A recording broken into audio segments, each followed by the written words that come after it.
No, you are not seeing double. What we have here are two handguns that look quite a bit alike, but they're actually different. On the left, I have the Kel-Tec P3AT. On the right, I have the Kel-Tec P32. As you might know, the P3AT on the left is a 380. The P32 on the right is, you might guess, a 32. Now, I have actually done a video on this one in the past, and I have done a video on this one in the past. They're both solid guns. I've shot this one a lot more than I've shot this one. Neither one of them has given me any problem. Like I said, this one I have more experience with. It's been very reliable, no complaints at all, very satisfied with my purchase. This one is, I shot very little, and the small number of shots I took with it, it was fine, totally reliable. But I don't like it. Well, they're both made by the same company. They have essentially the same form factor. What's not to like? Well, the caliber, for one. If this were in 32 like this would be fine. If it was in another caliber, like, dare I say, like 25 or 22, it would be totally fine. By the way, Kel-Tec, if you're listening, make this in a 22, please. Thank you. And I like, might be thinking, well, I don't like 380. That's not true. I really do like 380, just not in a gun this size. Basically, the only visible difference in this gun is that the prior owner put a clip on here that I have kept on there because I thought it was okay, so I might as well. So what I'm going to do is just reverse these a little bit, just to show you a few things. Now, these handguns are within like 1/10 of an inch. I looked at like the formal stats on them, and they are like within 1/10 of an inch lengthwise, widthwise, and as you can tell when I put them next to each other, like they are nearly identical. But despite them being nearly identical, they handle very, very differently. The 32, as you might guess, has very, very mild recoil, extremely mild. The 32 is mild anyway, especially if you put it into like a steel handgun, like some of the older. Because a lot of people don't know this, but the 32 ACP, also known as the 7.65, was a very popular police caliber, particularly in Europe. So you'll see a lot of pistols chambered in the 7.65 or 32 ACP. 380, I think, is a really good caliber. I actually like the caliber. I just don't like the guns that it's chambered in. I know Beretta's released a new 380, or a new version of a 380. It's actually the old Cheetah, just kind of updated. Haven't gotten a chance to shoot the Cheetah, but I did see that it's a little bit bigger than your typical 380 compact, and I believe it has an aluminum frame, so you probably have a few more ounces of weight there. And then besides the few ounces of weight, you also have maybe a little bit more to hold on to. I really think the 380s suck in this smaller package. Like I said, I like the 22. I think the 25's okay. I think the 32 is actually ideal. Now, I've actually complained about 380s before, and you might be wondering, why am I complaining about 380s again? And it's kind of because it kind of came into my mind again. I'm sure that some of you, if you're watching this video, most of you probably know Paul Harrell. He does some YouTube videos on guns if you're not aware of him. If you are not aware of Paul Harrell, definitely check out his YouTube station. He is amongst the best on YouTube. He does some awesome stuff. So he recently did a video on 32 ACP and basically the effectiveness of hollow points. And surprise, surprise, 32 ACP hollow points are very rarely effective. It could be because the short barrel, they're just not moving fast enough. The funny thing is, though, I've seen videos before where they've tested 32 ACP, and if I remember correctly, these other videos that I've seen basically came to the same results, that most 32 ACP hollow points suck. you might as well just get a round nose.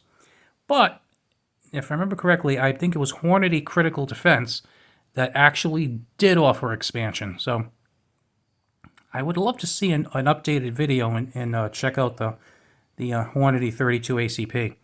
But like I said, definitely check out Paul Harrell in general, and that video on 32 ACP was interesting. But I don't know, I kind of think he kind of gave short shrift to 32 ACP. Because as far as shooting effectively, I know there are some people who could probably shoot wonderfully with the 380. I'm not one of them. Besides hand size with this tiny little gun, I don't know, I just have difficulty with it.